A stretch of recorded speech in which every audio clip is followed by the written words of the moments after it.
الانفصال مش لعبة ولا هو قرار سهل، لكن في نفس الوقت الجواز مش سجن. انت ما اتجوزتش علشان تعيش عمرك كله مضغوط ومخنوق وتقول داري على بيتك او استحملي يا بنتي علشان ما تبوظش الجوازة.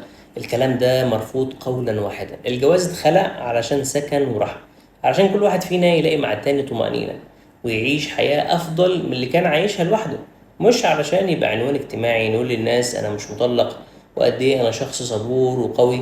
فأنا عاوزك تسأل نفسك سؤال بسيط كل شوية: هل الجواز ده بيحقق الهدف اللي دخلت علشانه؟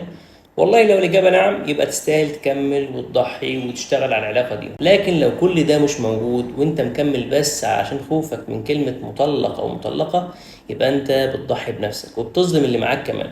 وكلامي ده مش عشان يسهل الطلاق في عين الناس، أنا بوعيهم إنهم يجهزوا كويس قبل الجواز ويختاروا على وعي، وإنهم ما يرضوش بالحياة الرديئة مهما كان السبب والمبررات. أشوفك على خير، والسلام عليكم.